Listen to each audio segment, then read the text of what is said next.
What's up, y'all? Well, I was asleep late this morning. I actually had a headache. I think a bit of a cold spell came in unexpectedly yesterday. But my phone was beeping, waking me up. So I was like, what's going on with all these messages? I usually never get messages at that time.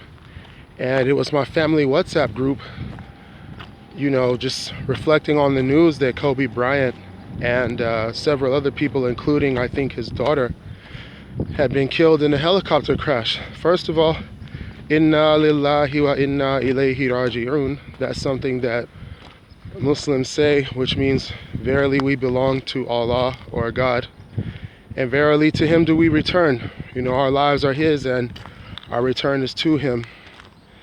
And there's a million people who have more knowledge, and appreciation of Kobe Bryant than I do. I haven't really followed sports for quite some time, but I did when I was a child. And I remember it was my summer between 9th and 10th grade. I was actually attending the 5-star basketball camp, which I imagine Kobe Bryant himself must have attended just a few years before, when there was a lot of buzz about him going to the league and getting drafted and traded to the Lakers. I think that's how it went down. He got drafted by someone else and traded to the Lakers.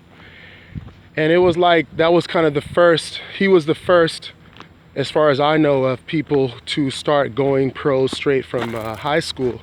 A lot of people did it after him. Quite a few of them actually didn't make it. But yeah,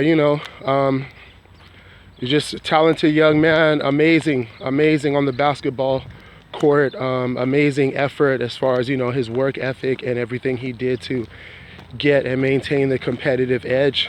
So like I said, there's a lot of people who can talk more about what he did with his sports career than me, but I think we can all agree that that's not the news that anybody was expecting. A 40-something-year-old, early 40s, living storybook life, son of a professional basketball player, spent some time growing up in Europe, became, a legendary basketball player himself, retired early, young, beautiful family, all your life ahead of you. Imagine if you're 40 and you've already become a living legend. So you figure your whole life is ahead of you, you know what I'm saying?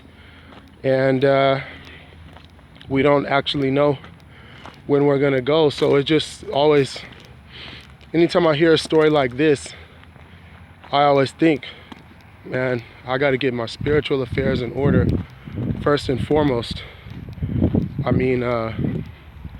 think anyone has to. And then if you're thinking about your legacy after that, it's like, what am I gonna say I did? What am I gonna wish I had done? What compromise am I making that I'm gonna wish I hadn't made? Is there something that I'm not willing to stand up for now because of some temporary discomfort or inconvenience that it may cause, temporary loss that it may cause, that I'm going to say, you know what, I should have actually stood up for that, or I should have actually let that go. I'm giving up too much because, all you're ever going to look back on, even when you're alive, is what you wish you had done or what you wish you hadn't done, as much as what you're glad you did or what you're glad you didn't do. So, peace and prayers to the Bryant family and the families of the other crash victims. Peace and prayers to everybody who's suffering, who's going through loss, who's going through pain, who's going through circumstances, you know what I'm saying? And I think it should just be a reminder to all of us, with someone whose life and future seems so bright to just end abruptly, that we should always have, first and foremost, our spiritual affairs in order. All right? May Allah guide us. Peace.